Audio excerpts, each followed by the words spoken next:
are you today? So, we are going through the trial exhibits from one of the Google Monopoly cases happening right now. So, there's two Google Monopoly cases happening. There's the search monopoly and then there's the ad technology monopoly. The search monopoly, that would be in Judge Mehta's court, Mehta.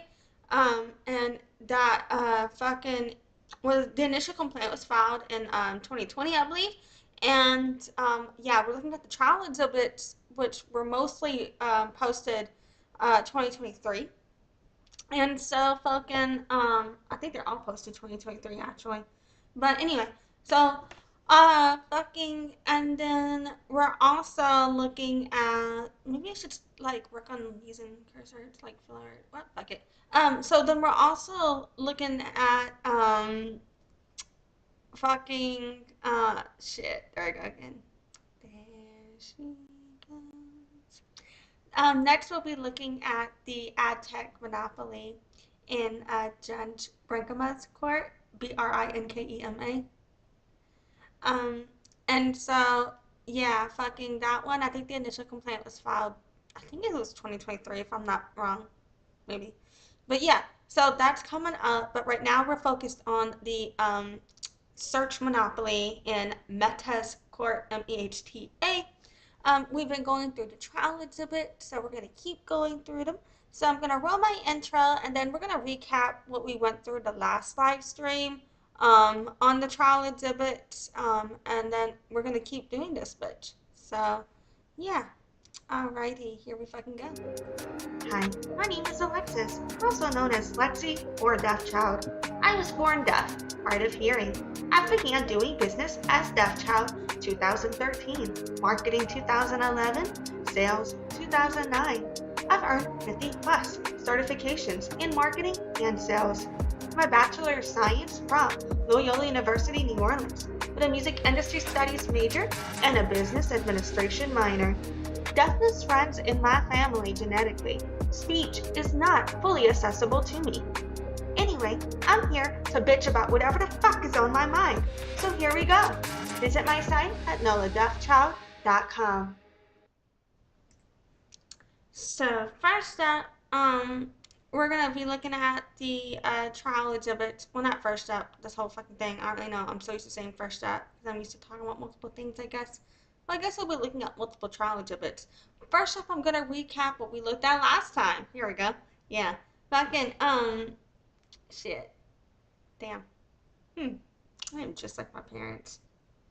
Oh, I just found something I was looking for earlier. That's interesting. Okay. You never know. This is stuck in my keyboard. Oh, fuck. I don't want to get this out right now. Shit. Hold up. And that's unfortunate for me. Oh, damn. You know what? I'm gonna deal with that later. I'm gonna just let that sit there. Um, I had dropped like a bead earlier and then I couldn't find it. And so I looked down and it's like literally sitting on my keyboard. And I'm like, oh, fuck. Okay. And it blends in too because it's black. And I'm like, oh, found that. Black. Wow, I was like, alright, cool. It's interesting how life works out. Okay, I'm sorry, got distracted. Actual fucking recap. Um, so we had already, so this is our third trial exhibit review here, and we've already been through most of the case documentation that I'm interested in going through as it relates to the case, except for the documents as it relates to the remedies and any appeal type shit that's going to come out next as it relates to this case. I'll want to cover that stuff. But besides that, we've covered everything else that I want to cover as it relates to this case, except for the trial exhibits as well. There are a shit ton of trial exhibits. I was previously like, let's see if I can get through the trial exhibits through this week, right? Thinking maybe I could get it done by this weekend, maybe. But like, no, actually, looking now that I'm reflecting on how many trial exhibits there are, because I believe it's actually between 100 and 200 trial exhibits, if you were to look into the actual number of them. I don't know if I'm going to be able to do it in 1 week. Maybe two. I'd be, pretty shocked if I get it done by the second week, maybe 1.5 weeks. I don't know. But yeah, so we're just gonna, it's just gonna take how long it takes, and we're just gonna keep going. So we had, in our first trial exhibit live stream, we went through the first 8. And then in our last trial exhibit live stream, we went through the next five. So we've gone through 13 so far. Um, in our first trial exhibit that we did, what had happened was, um, I recapped and kind of gave my opinion about it like as we went, but also like at the end, I did a little recap on everything that we had covered there as well. And then in the next room, I gave a reminder on those first eight that we did. And then at the end, I recapped the five that we did in that stream. And so I'm going to try and maybe follow a similar format as to like kind of that as we keep going, I guess. And then I've been doing the exhibit numbers and the exhibit titles and date posted. Um, in the stream, but I've been time stamping it where the exhibit begins if you don't care about listening to that part. But I feel like for some people who may not necessarily be looking at the document, or for some people who like where we have some things that are like they're similar titles or they're a similar thing, but they're it's actually different. I think it kind of can help us make sure we're tracking the difference there. So yeah, fucking so and it's just to make sure we're all for anyone that's trying to pull up the exhibits too. If you're watching and maybe want to look at it yourself, you can pull up, make sure you're getting the right thing. Um, so yeah, fucking. Now I'm actually gonna recap just give a little rundown on the last five that we had gone over. So in last stream, we went over the chat between Patrick Chang of Samsung and Antonio K of Samsung and others in October 23rd, 2020. And what I basically, got from that, they were saying they didn't think Google was taking the Department of Justice cases against them seriously, in my opinion. Well, at that time, there was only the search monopoly filed, in my opinion, I think. Okay, and then we looked at the Samsung document, the questions from headquarters between 2016 and 2020.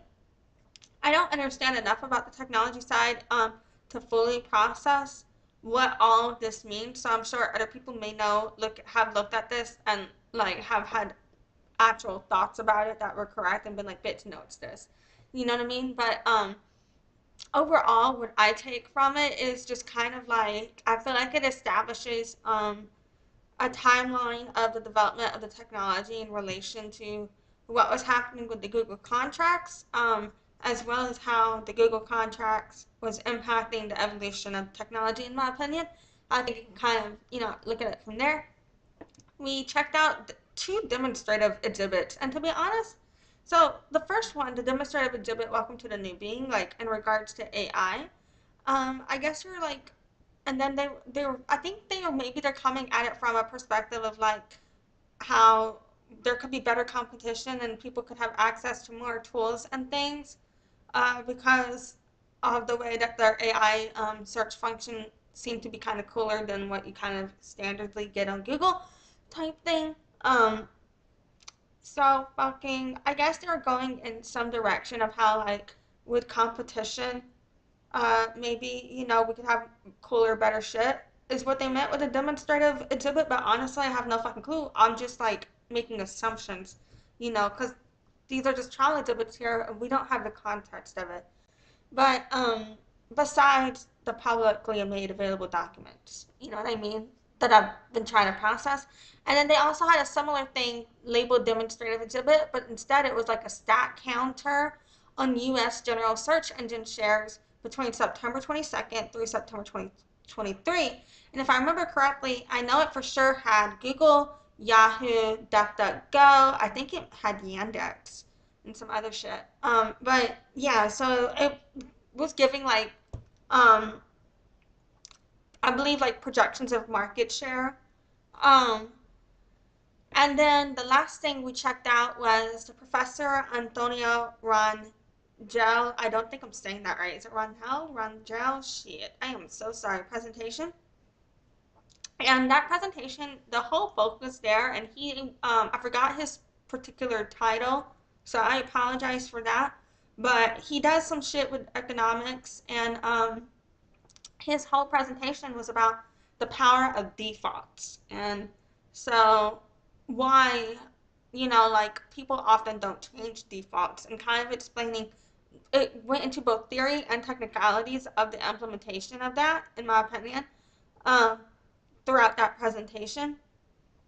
And so, yeah, and that's relevant as it relates to the monopolization because of how part of the default status is part of how Google was able to monopolize the industry when the court all connects it together in a better way that I feel like I'm not fully articulating right now. But yeah, so moving on. Now we're going to actually continue our coverage here, and we're just going to see how much I can get through. I might take a break. I might end early. I don't know. We'll just see what happens.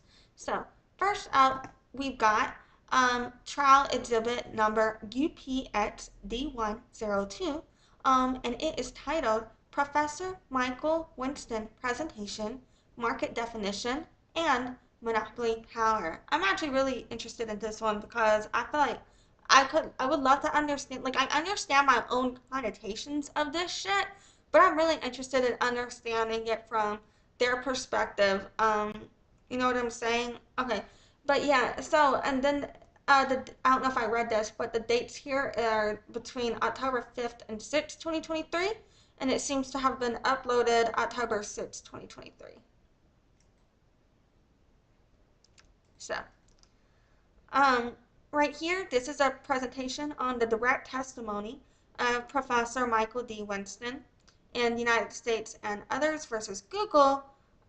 So yeah, fucking, and of course, this is all, but a lot of this is redacted for the public filing. So, okay, so first up here it says, determine whether general search services, general search text advertising, and search advertising in the United States are relevant antitrust markets for the purpose of evaluating Google's market share in this case.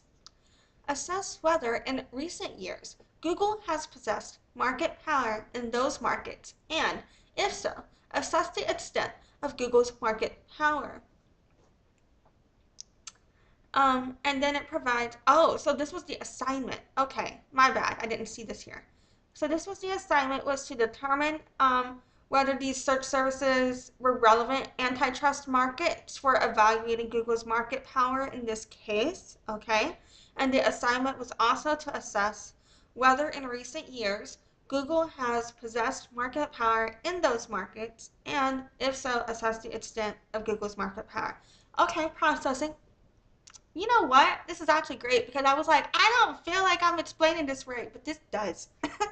Okay, now, moving on, here it shows a summary of opinions. Number one, general search services, general search text advertising, and search advertising in the United States are relevant markets. And number two, Google possesses substantial market power protected by barriers to entry in each of the relevant markets. Opinion 1.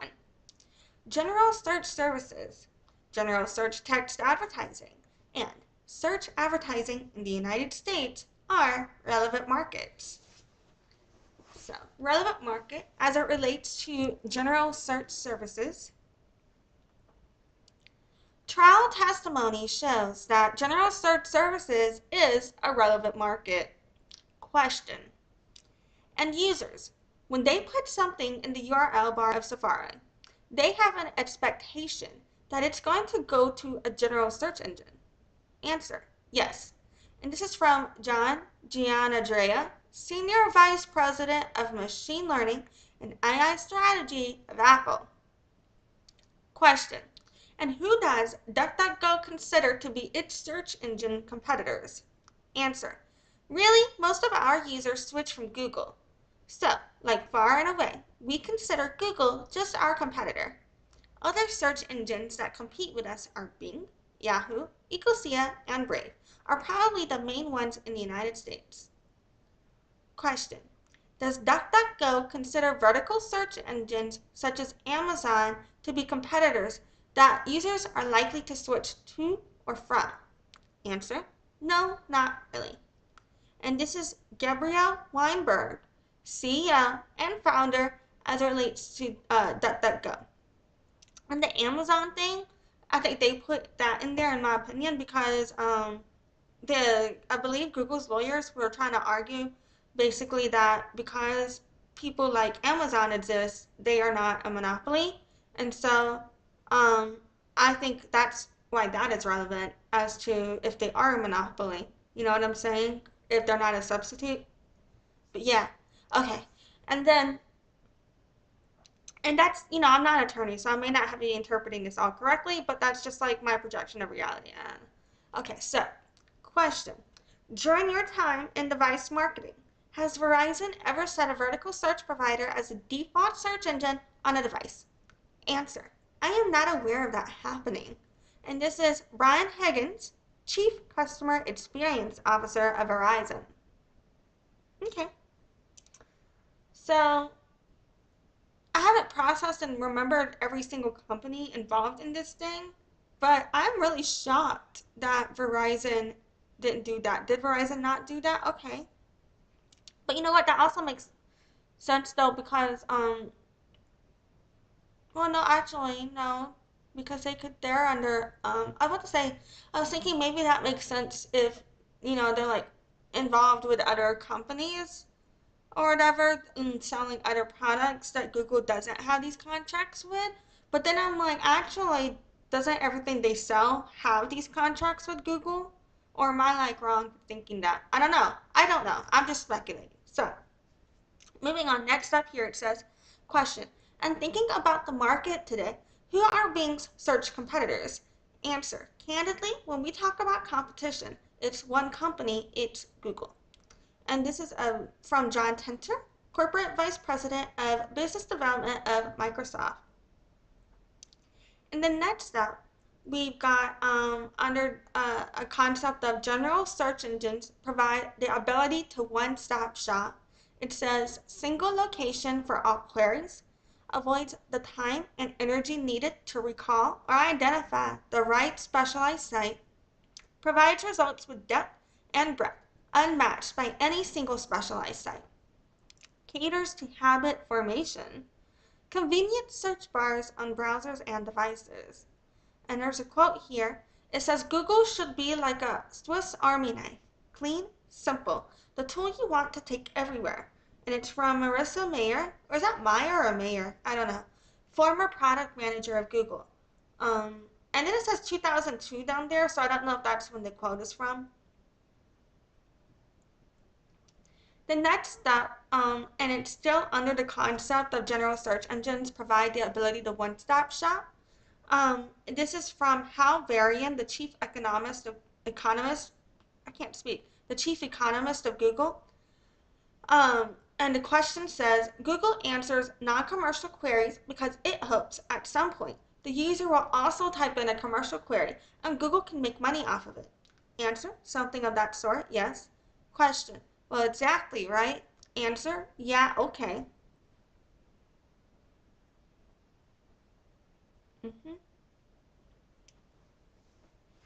And then there are other, right here, it says other ways specialized search services differ from general search services.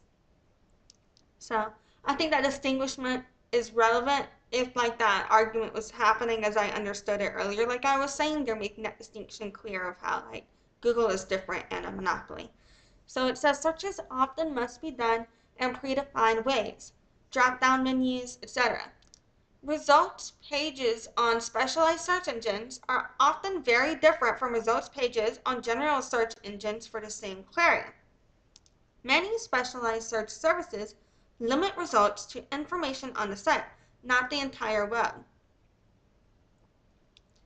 And then it says the results pages of general search engines and specialized search engines have significant differences. And it shows an example here. And so one of the primary examples is in specialized searches, you're only going to get links that go inside of the specialized search engine. They're not going to take you to an external location. But in Google, these links are ranking it's a search engine that ranks other websites, if that makes sense. So it does, by definition, then it can take you to other places. And then also, all of the links here are focused on shopping, and if they're not focused on the specific act of like getting to the shopping stage itself, it's focused on navigating to access that, if that makes sense. If, I don't know if I'm using the correct words to explain what I'm meaning here. But with Google, um, there can be shopping links as it relates to a search, but it's typically more of an information related knowledge base. You know what I'm saying? Where instead of more of like a shopping catalog. I don't know if I'm making sense. For example, as in the case of a specialized search engine such as Amazon. You know what I mean? So yeah, but yeah. And then it says general search services differ significantly from social media. Search function there is typically limited to the social media platform. There are likely significant differences in the reliability of the information available on social media versus general search engines. Internal Google assessments of possible competition between Google and Facebook found no evidence that increased use of Facebook led to reduced use of Google. And then it says Google recognizes general search services as a relevant market. And the bullet points here it gives are internal Google documents, Android revenue share agreement terms, Chrome defaults. So it says EU choice screen. I don't know if they mean end user choice screen or European. What am I thinking European? I don't know. End user choice screen? Am I out of it? Who knows? And then it says Google recognizes it's going to explain this for us, I think. It says Google recognizes general search services as a relevant market again, and then it's highlighting the internal Google documents portion. And it says Google's internal documents focus on general search services, rivals, and market shares. And we have seen some of this throughout the evidence so far, and I'm sure we were going to see even more, if I'm not mistaken. And to that, I am referring in some of the emails we've been seeing and some of the evidence I believe we've already seen. I can't remember if we talked about the code red or the code yellow or both already in the emails. I know that's come out in the trial materials as well. So yeah, I actually want to look more into that too, and do like a whole video just on processing that. The fuck, yeah. So next up, it says Google tracks the market shares for general search engines, and it's redacted for public filing. But here we see an email, and I'm gonna zoom in and get the context on the email. Fuck it. It's pretty pixelated, but it's from Penny of Google. And it's to a bunch of Google employees, and I'm just gonna not read all their names. I have been reading a lot of their names, but fuck it, there's too many this time. And the subject says finalized December and Q4 2013 U.S. internal search share metrics. And it says, hi everyone. Please find our finalized internal U.S. search share metrics for December and Q4 2013. All our internal data sources and ComScore show an increase for being in both December 2013, in both December 2013, that's why, 2000, what am I saying? Why can't I speak? I'm like not saying the word 2013. I know how to say a fucking year, goddammit.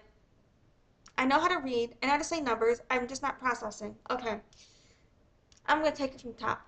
Well, just with this sentence. It says, all our internal data sources and ComScore show an increase for being in both December 2013 as well as Q4 2013. Fuck, shit, goddamn. We see a bit of a mixed bag for Google share. Our internal data sources show Yahoo share being flat in December 2013, but continue to lose share in Q4 2013 versus Q3 2013. So ComScore is even reporting that Yahoo is at an all-time low with 10.8% search share in December. I am happy to report that as of December 2013, we are able to reintroduce analytics as an internal data source we can use for search share reporting. However, my team also recently discovered that Yahoo search has gone HTTPS, which significantly impacts our ability to track Yahoo share across all three of our internal data sources, US Online Panel, AdSense, and Analytics going forward. So yeah, using a secure socket layer fucked them over, I guess.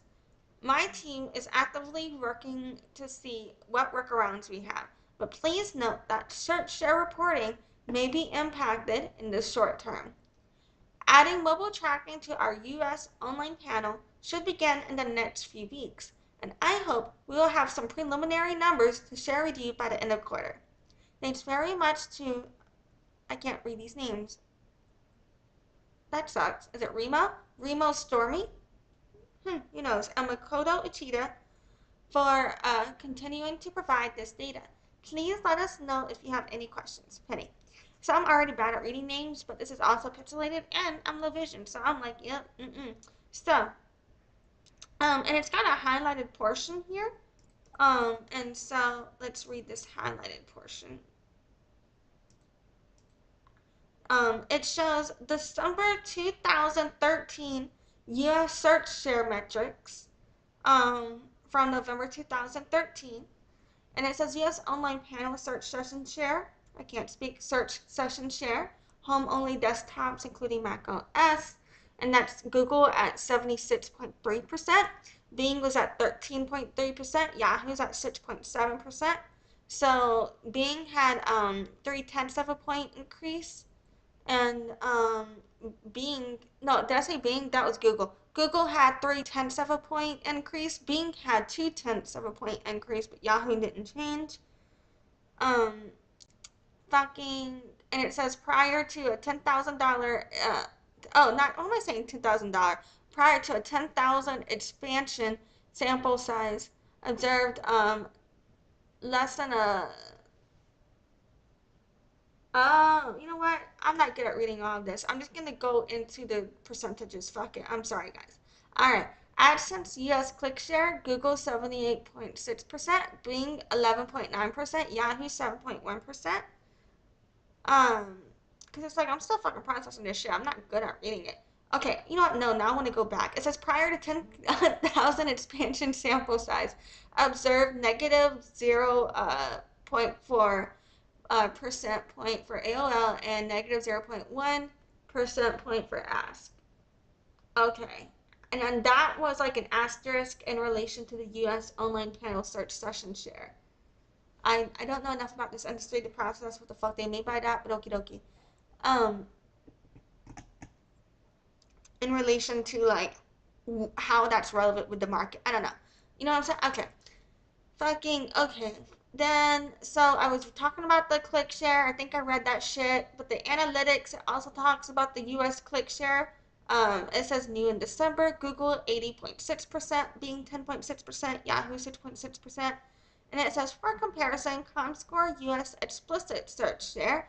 Google 63.7%, Bing 18.2%, and Yahoo 10.8%. Um, and then it says quarter four 2013 internal US search share metrics. Uh, and then it goes into more of the same. So yeah, fucking it's pretty similar. But I guess perhaps this shows where they're getting the numbers and their data from because we've been seeing like previously in the presentations and stuff, they've been talking about the market share and shit. So I'm like, okay, well, then they must be getting their numbers and their projections from the documentation here, and they're showing that. So then it says Google collects competitive data on general search engines. Um, Part of this is redacted here, but it says Google Search Competitive Fat Pack Initial Insights. And then it shows a rubric, I can't speak, a Rubik's Cube for a data cube concept ideal. And item number 1 is companies, and it says Google being DuckDuckGo, Quant, Ecosia. And the data cube concept, uh, item number 2 is metrics, ranking, quality, trust, investments. Um, 3 is dimensions, country, surface, mobile desktop, verticals, modes, local versus all search. CUJ versus specific query, content type, such as COVID versus not, and then perception, users, regulators, media, and then time, past versus present versus future, and time series. And it says 1 data source here. What the fuck do they mean by CUJ versus specific query? Because CUJ, the concept, my mind, when I say an acronym, my mind like instantly wants to make something up for it. I don't know why I'm like this, but I'm like, is this customer user journey? What the fuck is CUJ? Critical user journeys. Okay. I got 2 out of 3 words right. Well, customer is pretty critical, huh? Anyway, fucking. So next it says Google recognizes general search services as a relevant market, and it brings up our Android revenue share agreement terms. It says Android revenue share agreements prevent pre-installation of alternative search services, which has meant alternative general search engines. And then still under the concept of general recognizing general search services as a relevant market, we see Chrome defaults. Chrome browser only lists general search engines in the settings option to change the search default. Oh, am I going to see what the fuck EU choice screen means here? I need to Google that. Oh, fuck. Anyway, let's not think about that. So, still under the concept, general search services as a relevant market, EU choice screen only lists general search engines and does so to ensure a good user experience. Oh, let's look it up, guys. EU choice screen.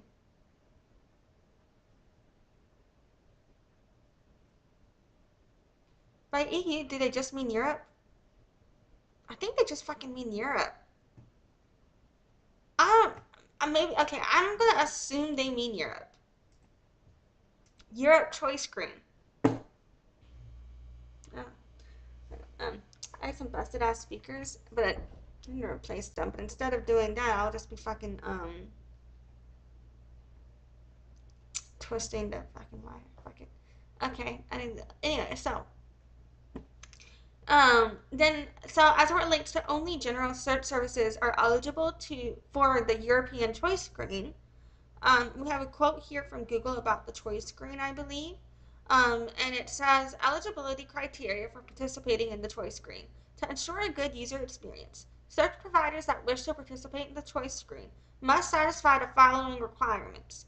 General search provider. The search provider must operate a general search service. For purpose of the choice screen, a general search service is one that allows users to search for information across the entire internet.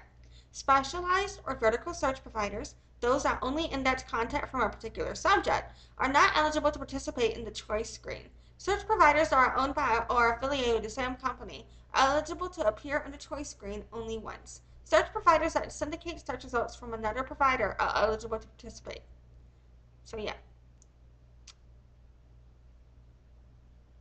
So the fact that the eligibility criteria for them for a general search provider excludes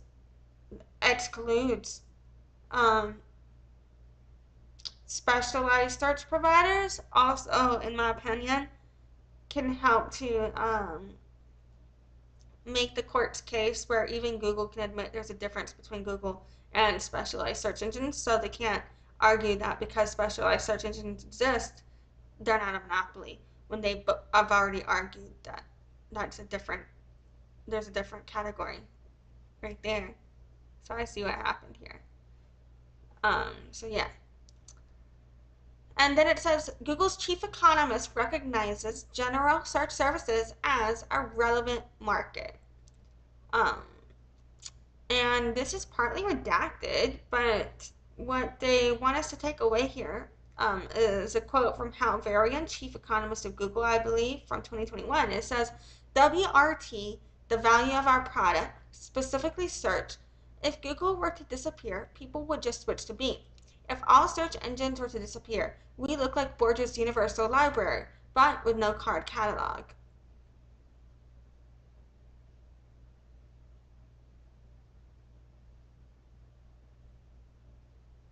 Hmm.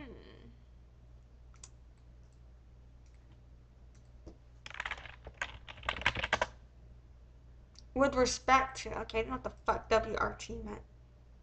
So with respect to the value of our product, okay, specifically search. Interesting, processing. Okay, so then, as it relates to the relevant market, now it's bringing up, but it's got like general search services gray. So I guess we're on general search services still, I don't know.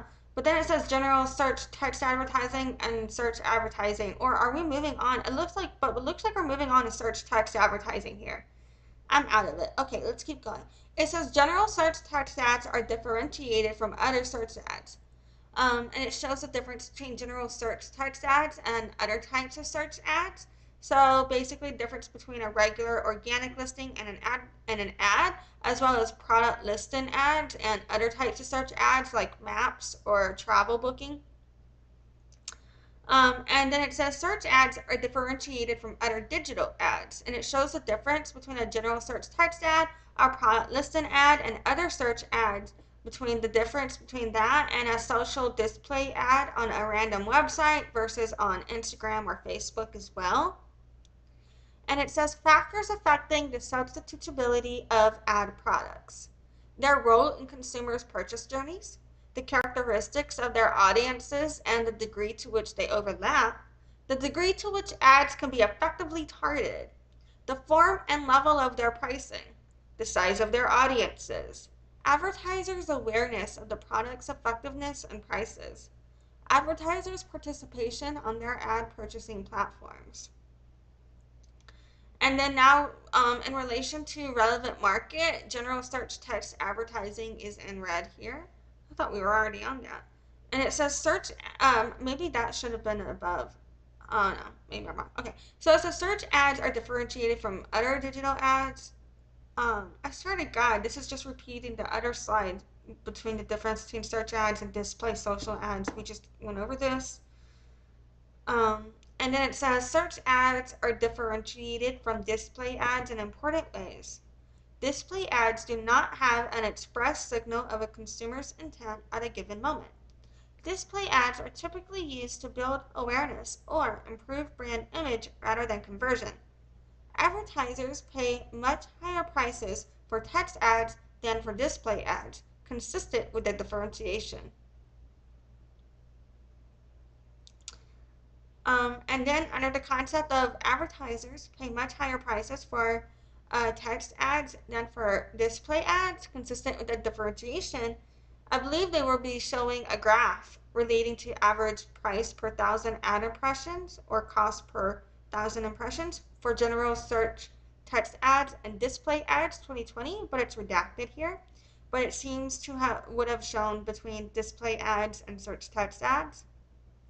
And then it's also partly redacted, but under the concept of Google's chief economist recognizes that search ads are significantly differentiated from display ads. Um, it's got a quote from Hal Varian, chief economist of Google, 2017. And it says, we generally think that the revenue from the contextual display ads does not cannibalize search ad revenue. And I want to just go into the full document where it came from. So it said, why remarketing ads are different. Hal Varian, October 2017. The two most popular ways of targeting display ads are contextual targeting, as in classical AFC, and remarketing. It turns out that they have rather different implications for ad spend. I don't know what the fuck they mean by AFC. Hold on.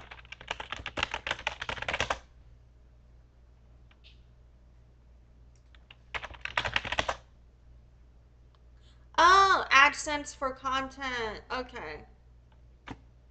AdSense. AdSense for content and remarketing. Alright. And then it's partly redacted. And then it says, note that the two decisions can be separated. The only way, oh, and if you don't know, AdSense is just how people fucking buy the ads that then show. So if you go to a website and you see a fucking ad on that bitch, then that's probably where someone allowed an ad from, I forget the platform. I think like via AdSense is where they can put that on there, kind of, and it's where people, it's like a buy sell platform. I forget, there's like a difference between the place where you put the ad on and the place where you receive the ad. But that's how, through Google and their bullshit, you get ads. Anyway, on other websites as well. Alright. Um, then this next part is redacted, and then it says, note that the two decisions can be separated. The only way display spend impacts search spend is by affecting the marginal cost of acquiring an additional customer. We will qualify this below. And then it says contextual targeting. This is the simple case. You enter queries for cooking recipes into Google, you click on an organic page, and you see ads for frying pans. You might click on one. We know that your conversion probability is smaller than if you had entered a query, like a frying pan, but we are comfortable with that. The advertiser can adjust its bid to reflect its own experience, or we can do it automatically using smart pricing. We generally think that the revenue from the contextual display ads does not cannibalize search ad revenue. This isn't strictly true. Think of marketing budgets, but it's probably a good working hypothesis. This is good because we can only get to keep a redacted percentage of the display ad revenue. If we thought there was significant cannibalization, as in Amir's in-market targeting case, then we would worry. And in relation to remarketing, it says, with remarketing, we basically get 2 or more shots at the same purchase decision. If the user searches and the user clicks on an advertiser's ad, then the advertiser is getting V of value. I guess they're just, oh, shit. Okay, never mind. I can't tell, but so there's like a variable here, but I can't fucking read it. So whatever. So it's getting a variable of the value. It's getting an arbitrary number, an arbitrary, like, relevant to that business portion of the value. Okay? If the user doesn't convert, then the same advertiser can target him again. How much is the retargeted user worth? I would argue it would be somewhere, and then suggesting some variables. The user is worth more than a random display ad clicker, but less than someone who just searched on a frying pan ad, for example. And it says if the user clicks on the remarketing ad, the advertiser now pays twice to get the same consumer to visit its site.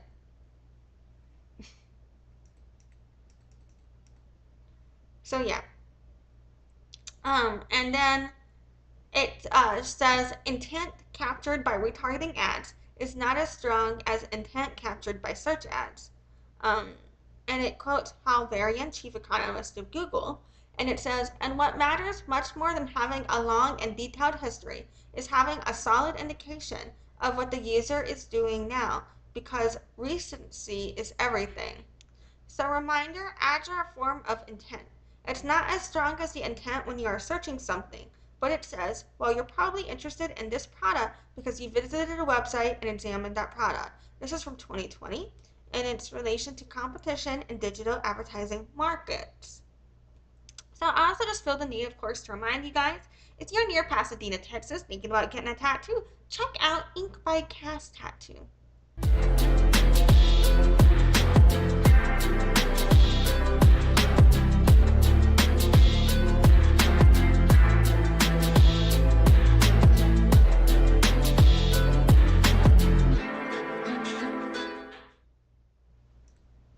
So,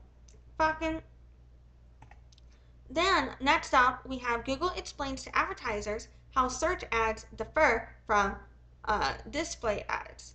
And it says, why choose search campaigns, sales and leads, boost your online sales and signups. Consider using leads if you have a longer sales cycle. Easy setup. Write text tags and pick keywords. Skip special files or assets. These aren't needed. Try smart campaigns for an even easier setup. Highly specific targeting. Reach people actively searching for what you offer. And this is from 2022. It says, why choose display campaigns? Sales and leads. Use visually engaging call to actions to drive sales and signups. Awareness and consideration. Create memorable ads to make people aware of your brand or consider your product.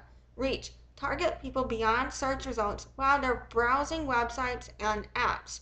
Your data segments. Follow up with people who've already viewed your ads or visited your site. This is hilarious. So if you go check my live reading of the 60-hour marketing challenge, or you read the book. I literally talk about how I don't recommend you do a smart campaign, do a fucking search instead. And this legal documentation, they basically fucking admit up here in this last slide. I'm sorry, let's go back 2 slides ago. They basically admit down here that you get more money. Um, It says if the user clicks on a remarketing ad, the advertiser now pays twice to get the consumer to visit its site in relation to display ads and retargeting, such as remarketing. So in relation to that, it's saying they're going to get people to pay, the advertisers to pay twice as much for their ads to be seen. So how I've been avoiding that is by not doing the display ads. And that is so funny to me. But sometimes you just need to follow your gut. Anyway, processing. So, yep. Wait, where were we? Shit. This is unfortunate for us. I might be rereading this, but okie dokie. It says, why choose display campaigns? Sales and leads. Use visually engaging call to actions to drive sales and signups. Awareness and consideration. Create memorable ads to make people aware of your brand or consider your product. Reach. Target people beyond search results while they're browsing websites and apps. Your data segments. Follow up with people who've already viewed your ads or visited your site. So yeah. And then it's got a document here from Choose the Right Campaign Type, and it says Google Ads begin with a goal in a campaign. You'll choose a campaign type based on your marketing goals, brand strategy, and how much time you can invest. This article helps you select the right campaign type for your advertising needs. And so then it shows now here where they're encouraging people after where they admit that in relation to the concept of having display ads and remarketing ads through Google, you know what I'm saying? After all of that, here they're trying to encourage you to get onto the display ads. That is so fucking funny. That is hilarious. Isn't that hilarious? Hilarious. Anyway, so um next up, it says search ads are differentiated from social media ads in important ways. So the social media ads are targeted based largely on expressed or inferred interest rather than expressed intent at a given moment. Social media ads are typically aimed at goals like awareness and branding. Apple's recent privacy initiatives have further reduced the targeting capabilities of social media ads. And then it says Google launched discovery ads to compete with social media ads. Discovery ads provides a familiar pitch to social buyers. And it's partly redacted, but it shows a spend from search and display buyers, as well as from incremental social budgets. And yeah, and at the bottom here it says beyond search and display buyers, Google can now access social budgets and creatives. Discovery's lift and shift strategy brings social campaigns for feed services and drives higher marginal return on investment for social buyers using search intent. So right here it says display buyer, drive performance across publisher sites, and then it says display, and it says DV360. So I guess this relates to discovery ads on Google 360, which is what they're fucking calling the ad shit right now. And then it says search buyer, capture a person's declared intent. And it shows search and shopping. Those are the two main ways that people can primarily run ads through the search mechanism between search and display, if that makes sense. And it says uber versatile. And it says UAC, ULC, SSC, SDC, TV4A. They're just the names for their fucking programs and shit. And then it talks about incremental social budgets. And it says social buyer, create intent, find new customers. And it shows discovery ads. So, and it's showing you, I think, the difference between a display buyer, a search buyer, and a social buyer, and what the different goals would be with each ad is what they're recommending here from 2020. So yeah, and then it says general search text ads are differentiated from other search ads. And it's the same fucking thing that we've covered earlier, where it shows the difference between general search text ads and other types of search ads like product listings. And after that, it says Google documents recognize the differences between product listing ads and text ads. And it says differences with respect to search ads. What does it look like? And so apparently here I think they would be inserting screenshots of the shopping and search ads because it looks like links there. And then it says creatives, and for shopping, it says relatively structured. For example, every impact offer has image plus price and merge it. For search ads, it says unstructured, mostly free text. In relation to formats, for shopping, it says state level primarily. For example, impact showcase. For search ad, it said ad level primarily. For example, click to call, site links. For ad targeting, for shopping, it said keywordless, like product groups. For search ads based on keywords. For multiple ads from same advertiser allowed, shopping yes, search ads no. Pricing algorithms, shopping, and then I don't know enough about these algorithms to know what these initials mean, but for shopping it says GSP, IGA, and in quotations that says GGSP. And then for search ads, it says FIA++ and MIA. And then for new ads growth direction on shopping, it says horizontal for carousel. And for search ads, it says vertical. And it says consumes VCAP. I don't know what the fuck VCAP means, but it makes me think venture capital. I don't know. And then it says lifetime value score normalized by VCAP height. Shopping says no. Search ad says yes. The fuck does V? What does that mean?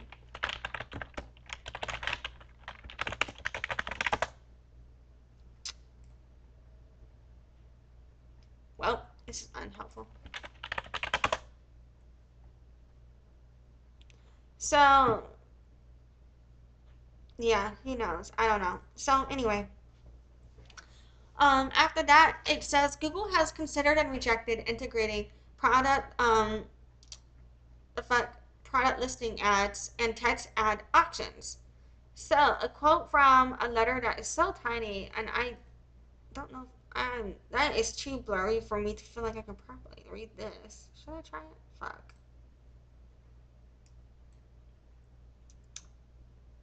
Yeah, I'm not gonna buy. It's a little too blurry for me to read the full documentation that it came from. But we have a quote here that says, lastly, user intent and advertiser value is different across the units, and as a result, advertisers are not bidding on the same thing on shopping and text ads. So, query level, cost per click, equalization could lead to problems with one unit being too expensive. And this quote comes from 2017. Then next up, this next slide is redacted, but it says a majority of Google search ad revenue comes from advertisers who buy only text ads. And the title of it would have been 2021 share of Google search ad revenue from advertisers who, and it would have shown the difference between purchase text ads but not product listing ads, purchase both text ads and product listing ads, and then purchase product listing ads but not text ads. And then it shows Google recognizes the differences between product listing ads and text ads. So in 2017, in a Google email thread, we have a quote here. It says, shopping, product listing ads, and text ads are different products with different goals. Today, these two formats, product listing ads and text ads, are siloed in their own world and don't compete. It will be worth looking at pricing from that point of view. In the 2023 trial testimony, a question said, product listing ads are a different species than text ads. Is that right? Answer, yes. And this quote comes from Hal Varian, chief economist of Google. And then next we have text ads prices are higher and have increased over time relative to product listing ad prices, consistent with their differentiation. And it shows that average annual cost per click for U.S. queries between 2016 and 2021. And it would have shown the difference between Google and Bing, both text and product listing advertisements, but it's redacted, and it would have shown that. I think so. Then next up, it says search ads on specialized search engines are differentiated from text ads still. And then it says for many ads on specialized search engines, the consumer is taken to another page on the platform. Advertisers may view specialized search engines as rivals and therefore do not want to advertise on them. Specialized search engines, some of the biggest advertisers, are not likely to advertise on their rivals. And in relation to relevant market, it shows search advertising in red here. And then it says Google views search ads as distinct from other digital ads. And then it's redacted, but from Global Ads Financials Fact Pack Quarter 3 2019, it shows revenue by product. And it shows search revenue fixed year over year, display revenue, video revenue, and total revenue. It's redacted, but it would have shown the global Americas between US, Canada, I think this is Brazil, and Spanish Latin America, maybe I'm wrong, from 2019. And then it says opinion 2.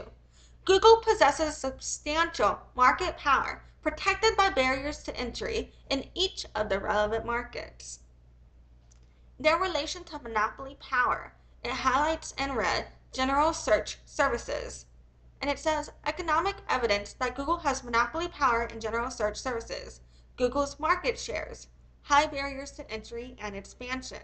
Google's significant advantages over its general search rivals. Low consumer responsiveness to quality reductions. The substantial profits Google earns from its distribution contracts.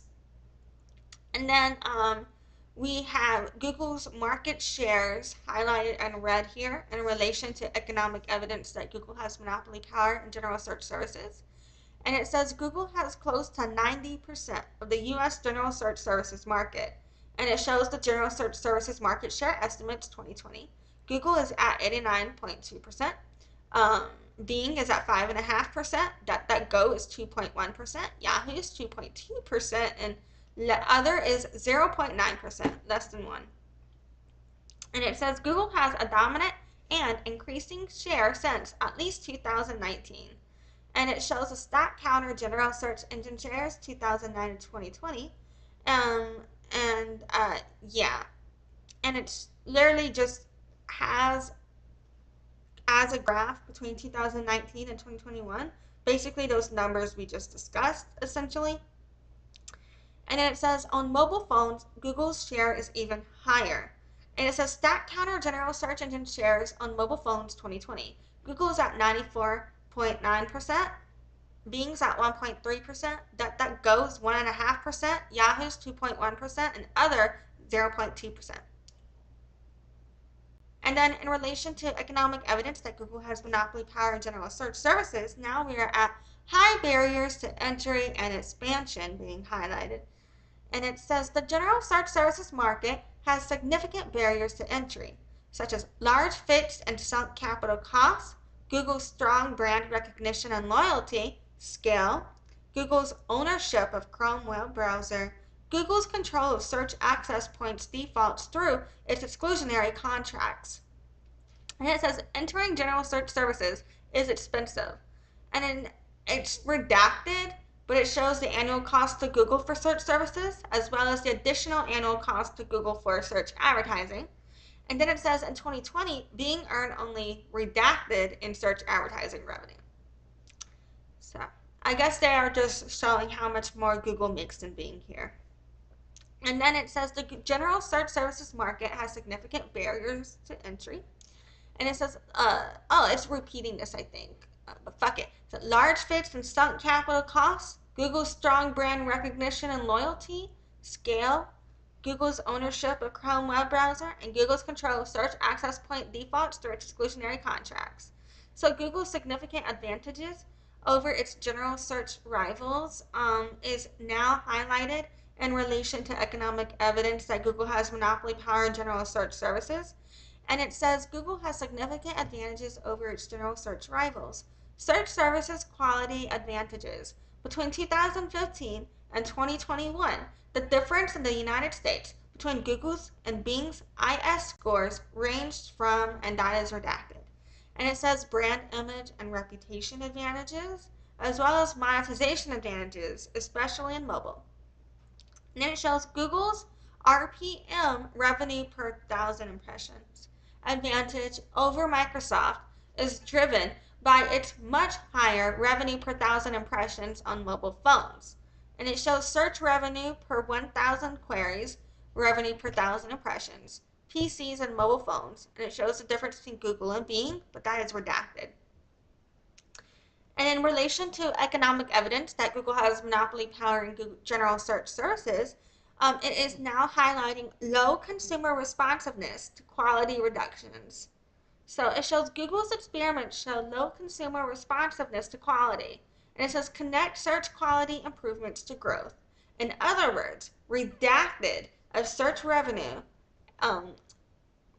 at traffic, for example, traffic acquisition costs. Okay. And that seems to be, and let's pull this up. What is this relation to? So, this is in relation to results. So it says ablation experiments 2016 for large ranking components, for example, nav boost, synonyms, etc., show that redacted global effect, not enough data for a per country effect.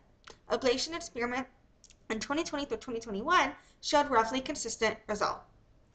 Study was based on 2 to 3 month ablations.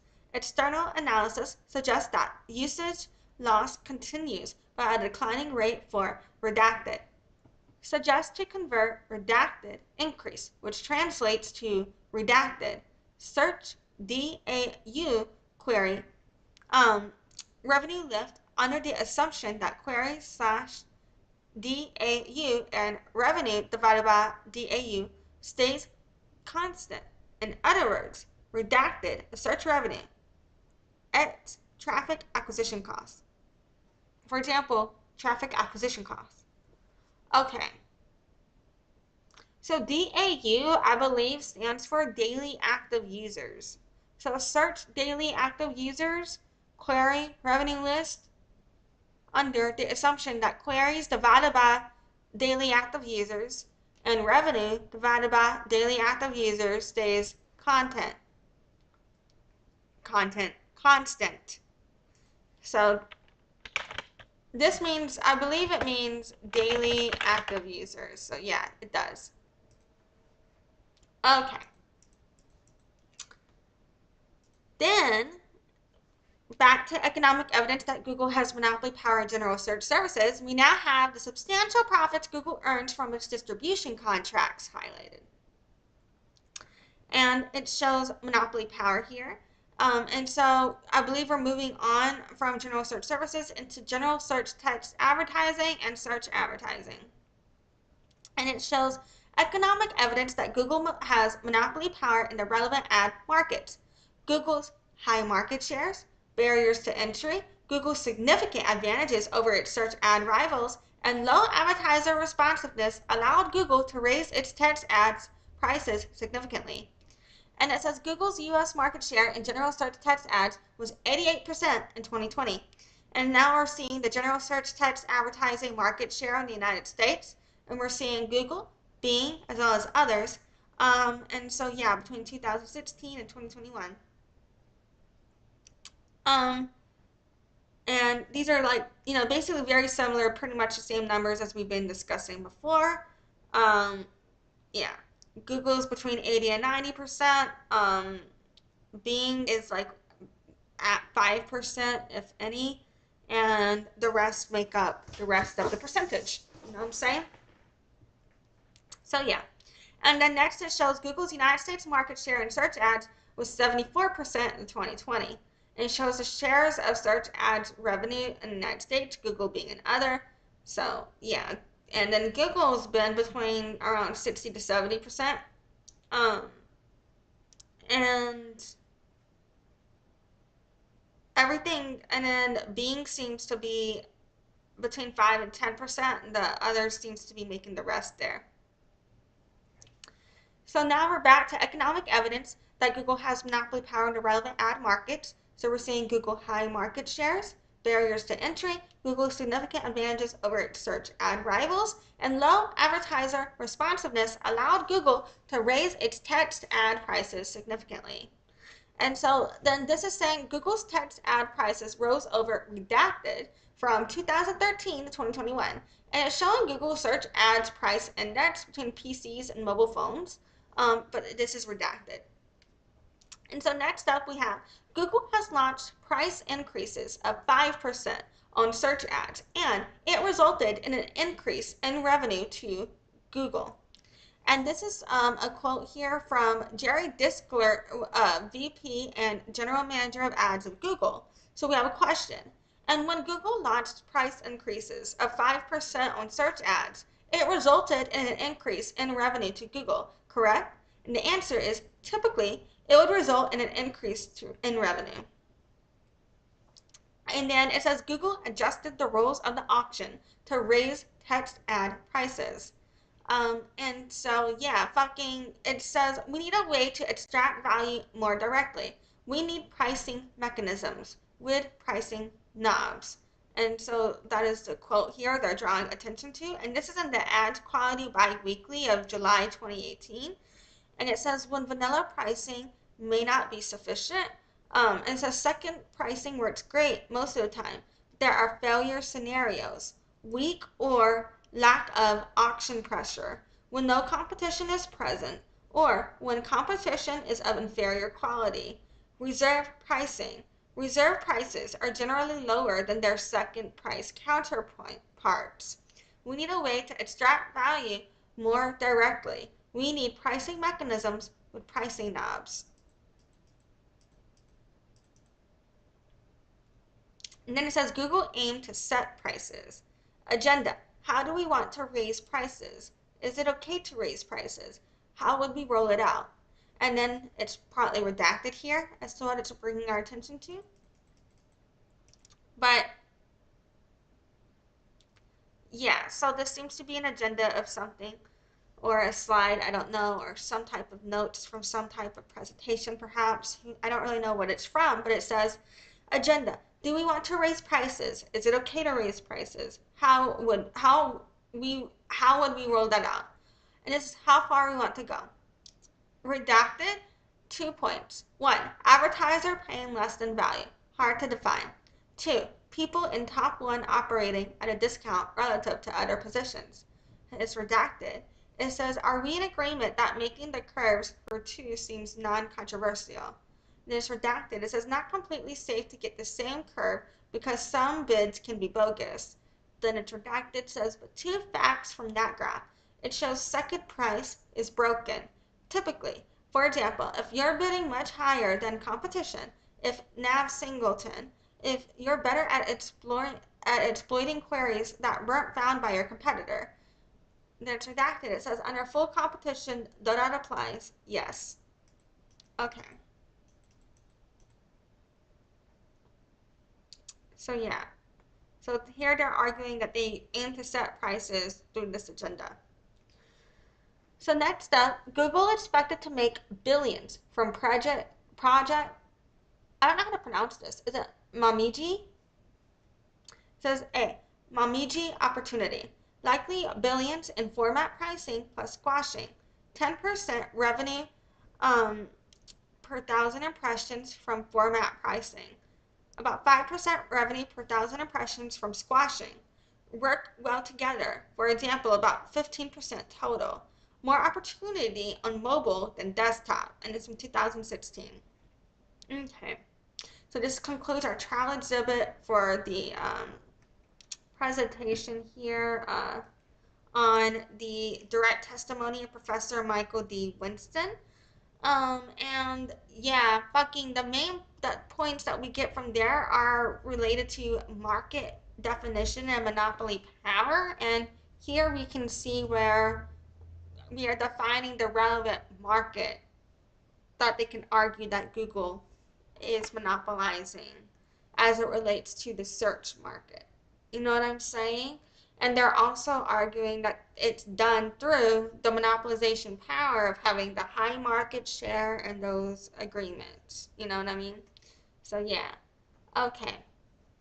And then next up, I think we got time for another at least. Maybe. Actually, do I? Let's see here. Let's see. Let me pull this on. How big are you? I might regret this, but fuck it. We're just gonna do it. We'll do one more at least. And then we'll keep going next time if we have after that probably. So yeah, fucking next up we're gonna look at exhibit number UPX D103. And this is from Professor Kinshuk Jerath presentation. I am so sorry, I don't think I said that right. And it's dated October 11th or 12th, 2023. And it seems to have been uploaded October 13th, 2023. So, yeah. And this is from the testimony of Kinshuk Jerath, PhD. So it says opinions. General search text ads are a distinct product category. Search ads are more broadly a distinct product category. Effectively providing text ads and other search ads requires significant resources, and advertisers have few alternatives apart from Google. Google harms advertisers through its withholding of information and control of the ad auction. Here it says advertising, multi-billion-dollar industry. It says total media ad spending by media. United States 2021 billions. Digital is 211.20, and that's billion. TV 65.66, newspaper 10.41, magazine 9.90, radio 10.83. I feel like these two should be switched, these numbers. Out of home 7.08, directory 0.73. Coming from eMarketer of InsiderIntelligence.com, March 2022. And then it says digital ad spending by format, US 2021 billions, and it says display, $118.72 billion. Keep that in mind.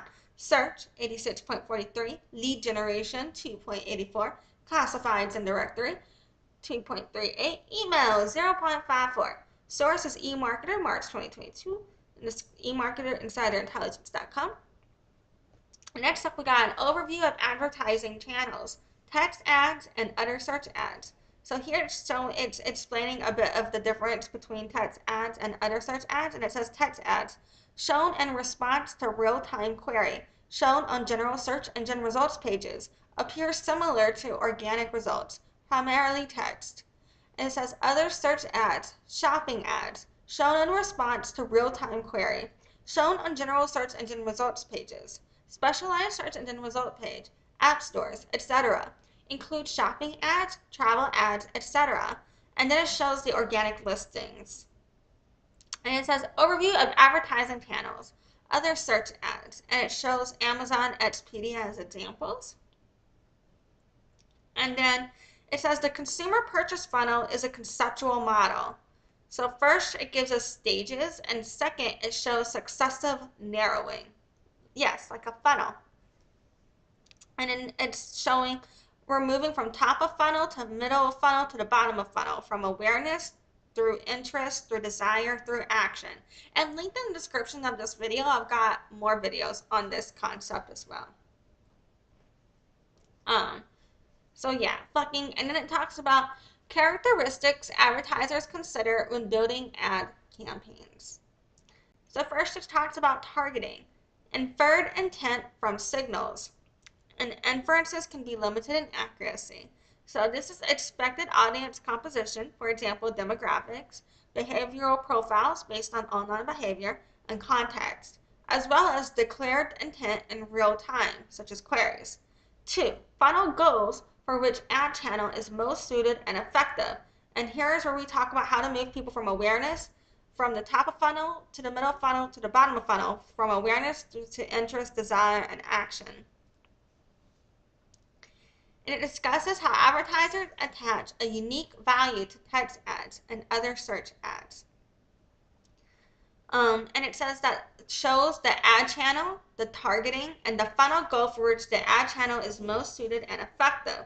So, traditional display and social media ads are best for targeting inferred intent from signals, and the funnel goal for which these ad channels are most effective are awareness and interest between the top and middle funnel. Your ad channel of text ads and other search ads are targeting declared intent in real time. And your funnel goal for which these ad channels are most suited and effective are your bottom funnel, between your middle and bottom funnel, moving from desire to action. So opinions.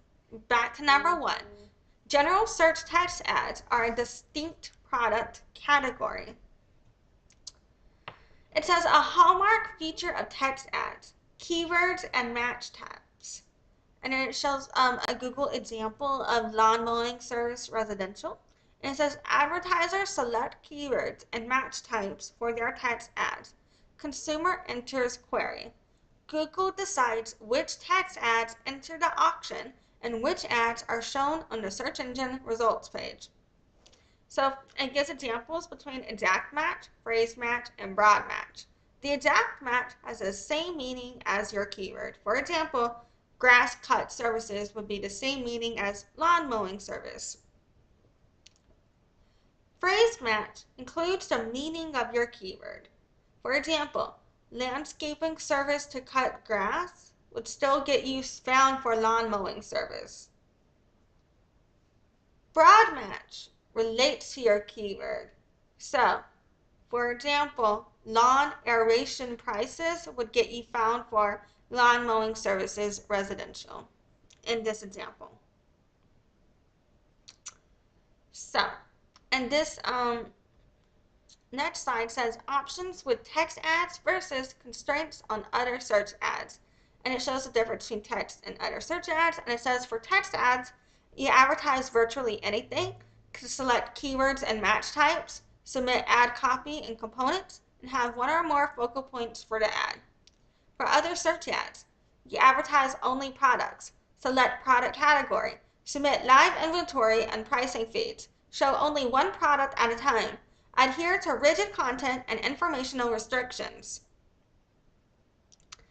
And then as it relates to broader scope, wider range of targeting options, and greater control, we see here that an advertiser can, with text ads, advertise virtually anything, influence reach and frequency of ad via keywords, match type, options, determine the visual appearance and message of the ad, for example, including the slogan as a headline, select specific website for the ad's main landing page, and include multiple additional focal points via extensions, for example, to point to different product groups. And you can't do any of that with Google Shopping ads. It says Google views text ads as distinct from other search ads. And so here we have a quote from Google. And on item number 2 here, it says, do product ads participate in the AdWords auction? And it says, since product ads are a very different product-based ad format, we currently run a separate auction to determine the most relevant products to feature for a particular query.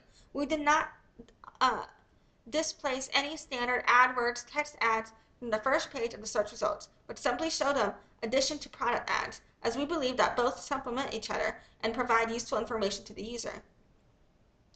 So yeah, and then it also shows a prep here for product ads roundtable, and it shows date Thursday, November 11th, 2010, time 11 a.m. to 12 p.m. Ware University Theater.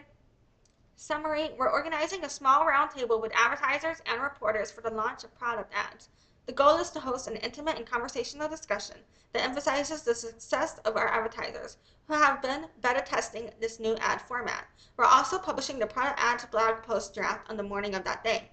And it gives an agenda, and on the agenda it has some buffer time, and it says Susan on new ad formats initiative, vision ads innovation, Dennis to introduce beta advertisers, also on holiday retail shopping season. I know how to say beta, shit, I don't know how to fucking say shit, never mind. Jerry/Jennifer on product ads, an explanation of how it works, and live demo. Nick from Campmore speaks about experience using product ads. Michael from diapers.com speaks about experience using product ads, and Q&A with reporters. So, and then it shows talking points for Jerry and Jennifer. We'd suggest that you focus your remarks on the specifics of the product, including the video and demo. We'd also like you to highlight the 1-year anniversary. You'll also have a few general slides behind you. Here are some suggested talking points. Product ads has been in beta for 1 year, and we've made improvements over time based on feedback from advertisers such as Campmore and diapers.com. Ran over 100 experiments. Some examples of how it's changed over to beta ad quality, AdWords integration features. Over to beta.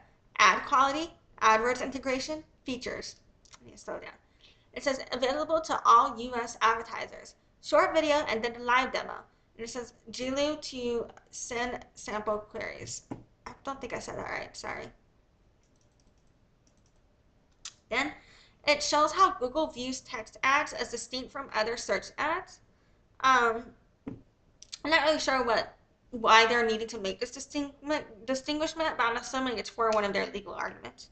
But yeah, it says product ads Tetris update. This is product ads, a recap, incremental opportunity, complements text ads to increase an advertiser's shelf space on search engine results pages. This is a quote from the Google presentation, product ads Tetris update. And it says Google views text ads as distinct from other search ads. We have the Google testimony of Hal Varian, the chief economist at Google. And it says, question, shopping ads or product listing ads. I'm sorry, you like product listing ads. Product listing ads are a different species than text ads. Is that right? Answer, yes. This, and under the concept of Google views text ads as distinct from other search ads, we have a Google testimony of Jerry Diskler, the Vice President and General Manager of Ads at Google. And it says, question, why would an advertiser want to have both a text ad and a shopping ad show up in response to the same query? And the answer is because they can have different information.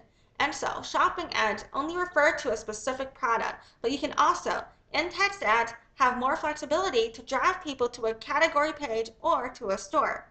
In this case, and then I think it's referring to an exhibit, and it says DXD03, slide 1. Is that this exhibit? And then it says Kohan, wants to drive their user to a store with their text ad and to a specific product with their shopping ad.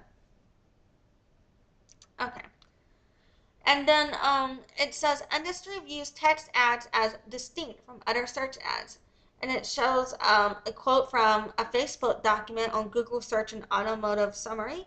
And it says, using Google as our frame of reference, search refers to two distinct products. Shopping ads, and it says FKA, I don't know what the fuck FKA stands for, product listing ads. Oh, formerly known as shopping ads, formerly known as product listing ads, and Google ads, such as text ads, or also known as text ads. And these two units are distinctly different in both how they are brought and consumer experience. Okay. So yeah, and then in relation to opinions, it shows how search ads are more broadly are a distinct product category, number 2 here. And it shows full funnel marketing.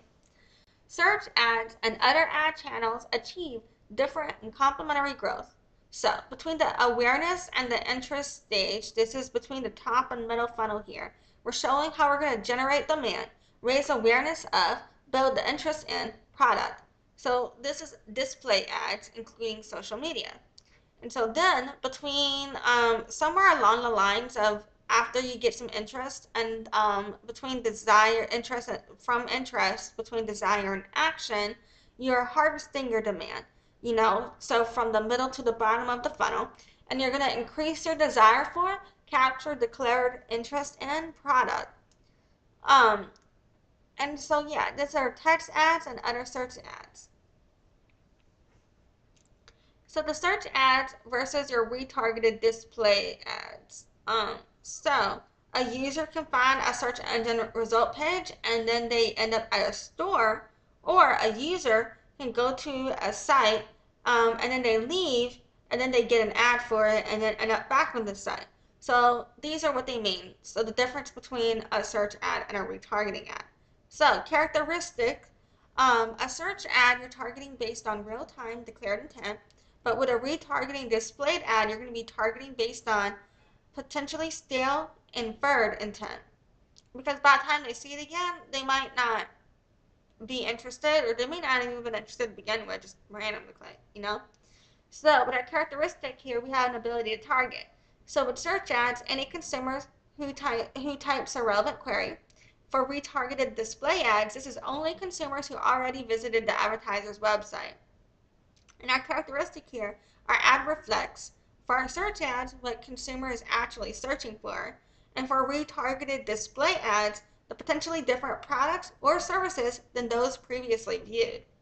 And then related to our characteristic, we have the impact of ongoing changes in consumer tracking.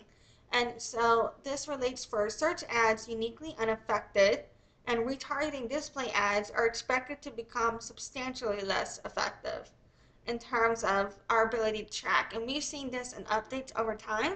And I'll cover that concept a bit more. I plan to, after I get through the Monopoly Google case, if I can remember to, I want to do a live stream on the how the iOS update, where that limited Facebook's ability to track data, shook up marketing. You know what I mean? So yeah, moving on. Next up here, it says search ads are distinct from retargeting display ads. And so, sourced from Google, it says search ads are an effective form of advertising since queries are a strong digital, what am I saying digital? A strong signal of user interest and intent, and the ads appear immediately after the query is entered. Most of the value of retargeted ads occurs in the first hour or so after the user visits the advertiser's webpage. Ideally, the retargeted ad is seen by the user. And then it says Google recognizes search ads as distinct from other ad channels.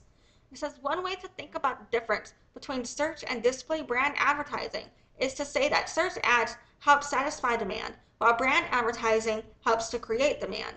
When I see a display ad for a new fuel-efficient Toyota, I might think, gee, maybe it's time to buy a new car. The display ad has stimulated some latent demand. When I go to Google and search for Toyota, I am now trying to satisfy that demand. And this is Hal Varian wrote this from Google, and he's the chief economist. So yeah, and then it's under the concept of industry recognizes search ads as distinct from other ad channels. We have a source from booking.com here. And right here on item number B, it says, whether you consider online search advertising and online display advertising as substitutes for each other or complements, and for what reasons. Confidential reply. We consider these as complementary rather than substitutes. Search and display ads are not seen as substitutable to one another by Booking.com because they target users in very different situations, environments, providing a variety of context for influencing potential customers. Search ads are targeting users who are often in a high-intent situation, who are actively seeking out an answer to a specific problem or need.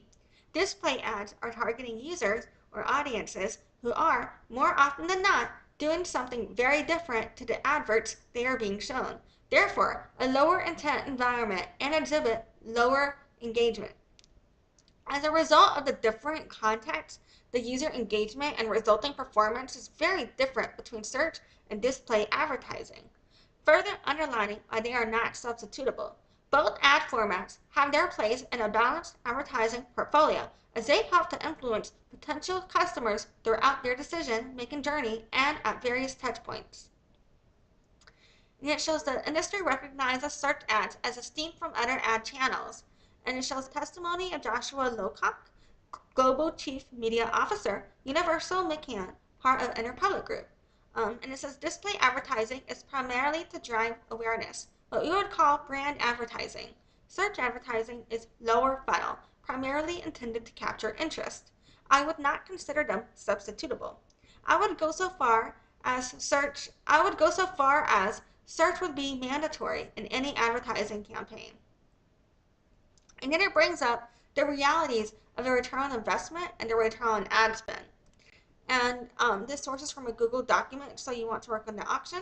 And it says advertisers do care about the incrementality of their advertising spend, but it is difficult to measure. For example, a common method is to turn off advertising in certain regions and observe sales differences between regions. There are no good tools to measure online incrementality for mid-size and below companies, but large companies can partner with Google to run special randomized studies. There is also a push towards building models to attribute the incremental value of spending and set bids and budgets based on this. But these models are more extremely simplistic and often overly rely on correlation or strong modeling assumptions. And then it says interpreting shifts in ad spend, conceptual takeaways. 1. Attempting to measure or use return on investment or return on ad spend of different ad channels does not mean ad channels are interchangeable. 2. Even moving spend across ad channels does not necessarily mean ad channels are interchangeable. So, it shows using return on investment and return on ad spend does not mean ad channels are interchangeable. And this is because you're always going to have a lower return on investment or return on ad spend on a top of funnel ad than you are on a bottom funnel ad. And because of that reason, platforms that are more catered to top of funnel typically are going to be a bit more expensive for the lead that you get or the end result you get, if that makes sense. So it's not interchangeable because it still serves its purpose, as we discussed, to drive the demand to the sale. You know what I'm saying? So you have to have both. So how advertisers typically mitigate that risk is by splitting your budget. So you have 60% on your bottom funnel and 40% on your top of funnel, for example. So that way you have more money on what is more cost effective, but you're still always putting a good budget in towards continuing to cast your net to continue to generate that revenue, if that makes sense. So yeah, and so it says using return on investment or return on ad spend does not mean ad channels are interchangeable. And it shows the different channels for search engine marketing shopping funnels. A lot of this is redacted. The source is an apparel company though, and it shows their channels for discovery, Yahoo, display, Gmail ads, non-brand search, branded search, shopping, and overall, and your return on ad spend based on the last click. So for discovery, for Google Display Network, this is 80%. Yahoo, 80%. For Google Display Network, 100% for a display ad. Gmail ad, 120%. Non-brand search, 70%. Brand search, higher return on ad spend, capture available demand. Shopping, 200%. Overall, 225%. So they're saying focus less on percentage going to mid-funnel channels and more on the mid-funnel channel mix, how it impacts the entire business. Give mid-funnel channels room to operate at a lower return on ad spend, knowing they drive quality new customers who convert through other channels, such as brand search, direct, organic, and email. Yeah, that's typically what's recommended when you have enough ad budget to do so. And if you're low on ad budget, there are ways to just start with driving the demand and then you increase your traffic later, if that makes sense. And so, yeah. And by the way, the difference between brand and non-branded search is, your brand is your brand element, so your names and your likeness, etc. So using terms that people already know that relate to you, for example. And those typically have a higher return on ad spend because those are people who already recognize and recall you. You know what I'm saying? So, And then it's still discussing using return on investment or return on ad spend does not mean ad channels are interchangeable. And now we have the testimony of Joshua Lowcock, Global Chief Media Officer, Universal McCann, part of Interpublic Group. And it says the ability to substitute or shift spend between channels really depends on what you're trying to drive in the funnel. So you wouldn't necessarily move out of a channel that might individually look like it's not performing, because you know it actually contributes to driving media performance everywhere. So yeah. Um, and I just want to remind you guys also, by the way, if you're near Pasadena, Texas, near Houston, Texas, guess what? Go get a tattoo from our bitch. She's not a bitch. If I call you a bitch, it's because you're my bitch. From Ink by Cast Tattoo, also known as the V-Hole Studio. So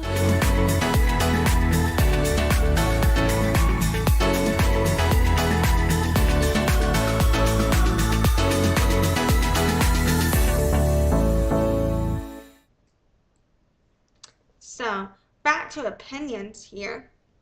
Item number 3, we're on to effectively providing text ads and other search ads requires significant resources, and advertisers have few alternatives apart from Google.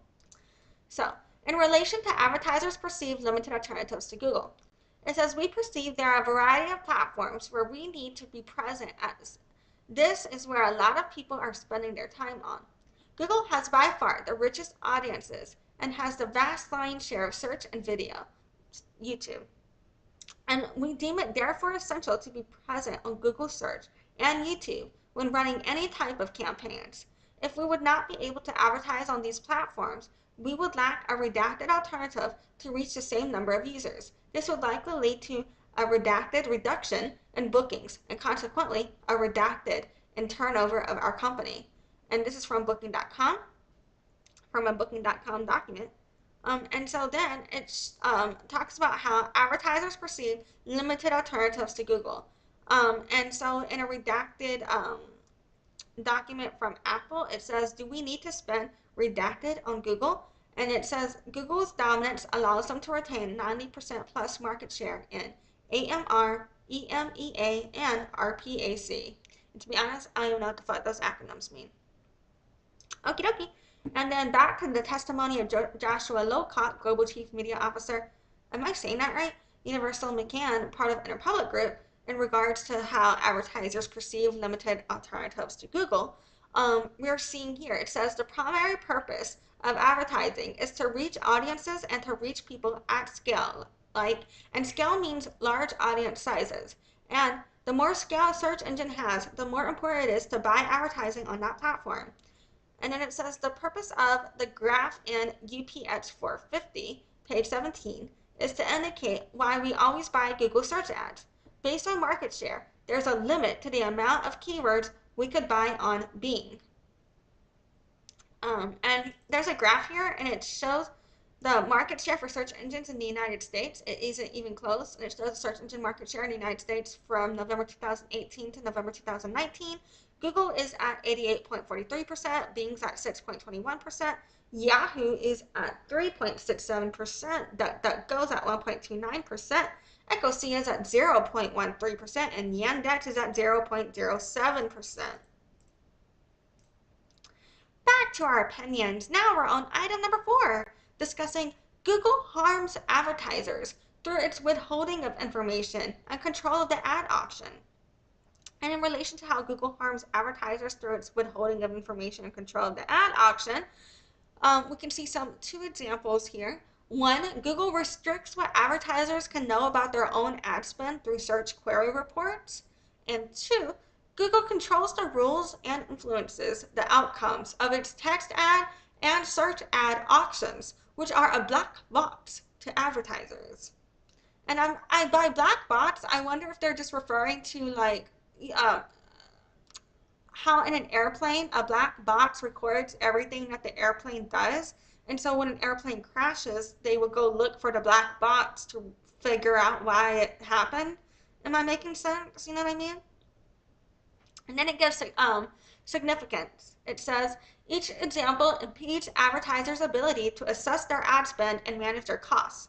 Each example can result in higher prices to advertisers. Advertisers have limited alternatives to Google.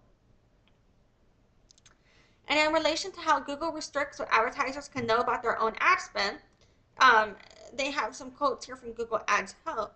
And it says, about the search terms report. Use the search terms report to know how your ads perform when triggered by actual searches within the search network. This article describes the search terms report and how to use it. How it works.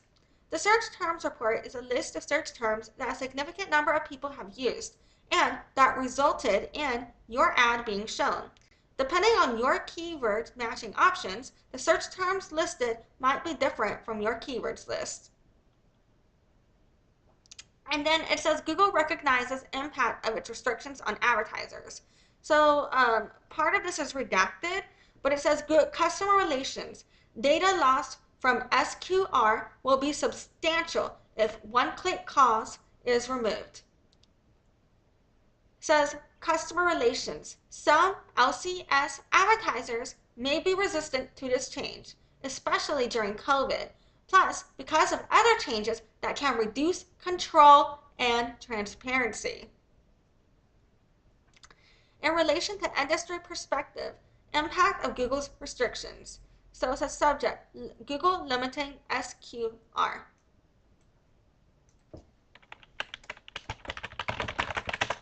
And Google SQR stands for Search Query Report. Okay. It says Google limiting search query reports. Found this article regarding Google limiting search query reports after we spoke yesterday. Incredibly disappointing when we know user privacy is already protected in legacy reports, and this will inhibit advertisers from being able to weed out clicks and mismatched intent. See below. One of the more egregious examples of Google removing transparency from advertisers under the banner of privacy, in my opinion. Search query report data has always inherently anonymized and aggregated. And this is from the Bank of America and internal Bank of America emails. The next step, in relation to industry perspective on impact of Google's restrictions, we have the fallout from a company called Tenuity. I don't know Tenuity. I don't know the fuck to say this. My bad. Tenuity. Shit.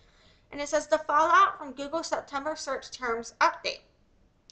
Taking a look across dozens of long-standing Tenuity advertisers spending millions on Google search ads per month, there was a significant drop in the share of spend attributed to search queries across ad formats and device types from August to September. This is a massive decrease in query visibility, making it more difficult for paid search marketers to effectively identify poor matching queries to weed out via keyword negatives.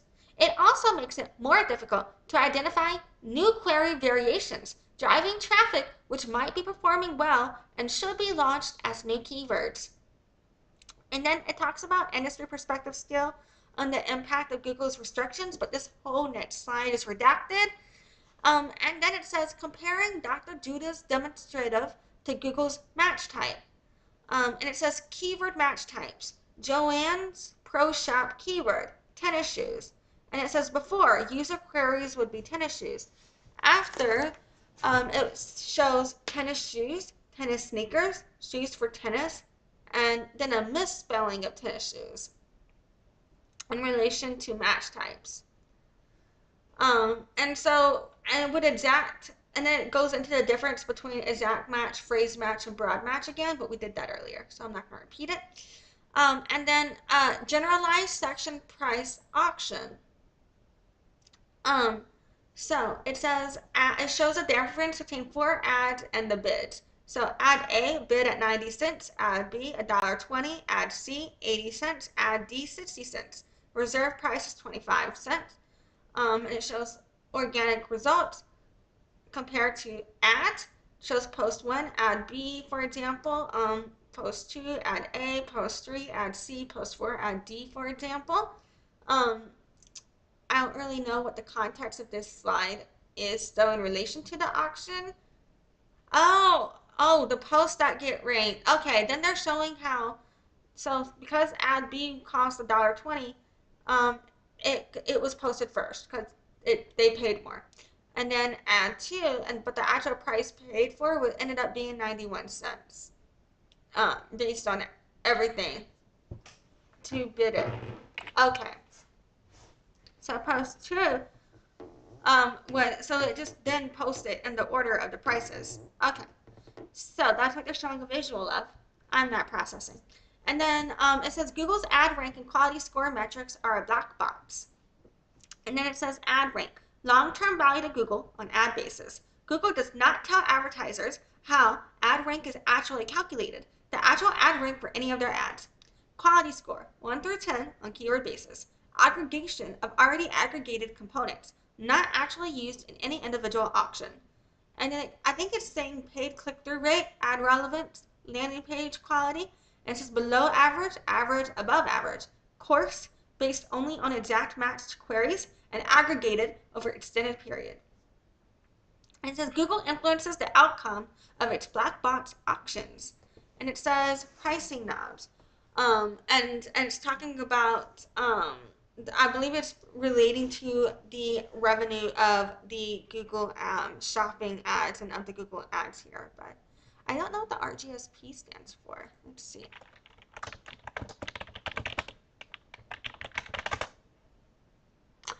Oh, random generalized second price. Okay, what the fuck? It's how they're talking about the options. Random generalized section price.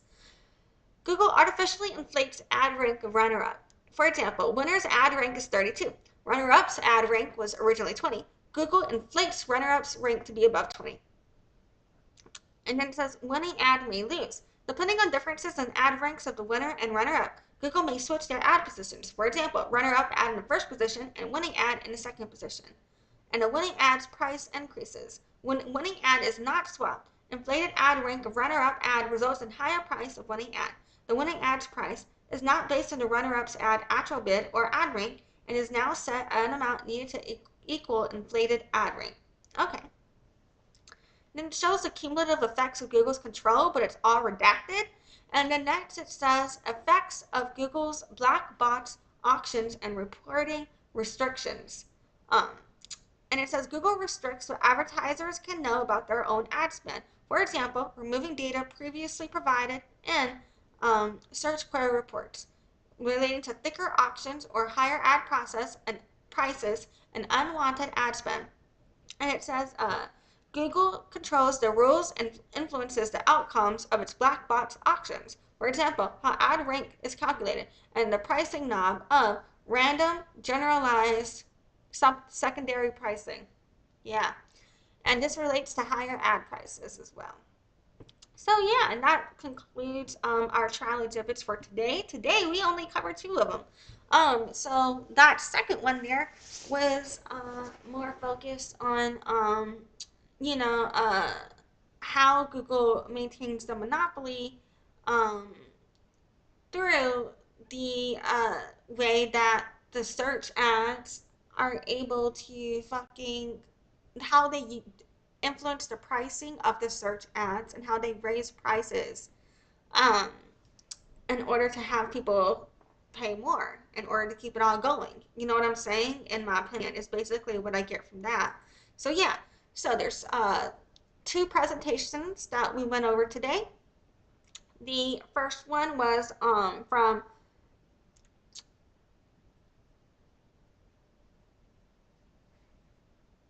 wait a minute.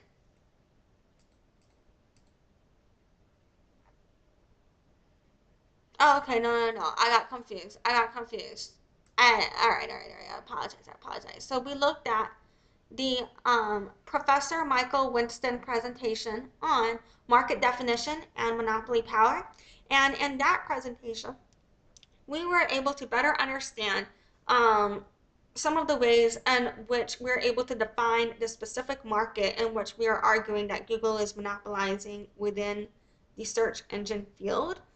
Because there are different types of search engines. You know, there could be a specialized or generalized search engine as well as social media platforms. So they were able to better articulate and identify why the general search engine was a relevant market as it relates to the monopoly and how Google had monopolized that market through market power.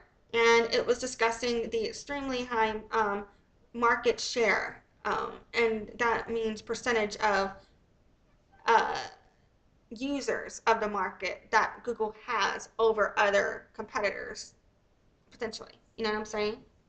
Which is like very small, in comparison. When we look at those numbers, it's very extreme. So yeah, and then after that, we looked at the presentation regarding Professor Kinshuk Jerath. I am so sorry, I don't think I'm saying that correctly. And that was the one as it relates to what we just processed here with search ads and how Google was able to impact the pricing of ads as part of upholding their monopoly. In my opinion, according to my interpretation of what the government is showing in these court documents. So yeah, so today we only got through two things. So there's a lot of shit to go through here. So I think it's pretty fucking funny how it's like, yeah, I can go through this in a week. Yeah, okay, that was cute. That was real cute of me. I would be shocked if I get through it in 2 weeks now. So yeah, and just a reminder, this is all related to the search monopoly case. Google is currently going through two monopoly cases. So this is all as it relates to the search monopoly case. We are basically getting the internal documents between Google as well as the companies that they've been doing business with publicly shared that were previously confidential and would have never been made public if it weren't for this court case. So it's kind of like a field day for me, being like, because I'm a fucking nerd about this shit in the industry. So if you are too, I'm hoping you enjoy this as much as I do. Maybe you're reading it on your own time or some shit, but I don't know. But yeah, fucking thank you so much for joining me today. I really appreciate it. If I can, I think I can. If I can, I'm gonna try and just do this again tomorrow for however long I can go. Hopefully I can go a bit longer, get through some more stuff. But yeah, we'll see what happens. We'll see how long it takes me to get through this. But yeah, thank you so much for joining me tonight. I hope you have a great night, and bye. Thanks for watching. Join the loyalty program at nola-chow.com/loyalty and check in during live streams to get points for rewards.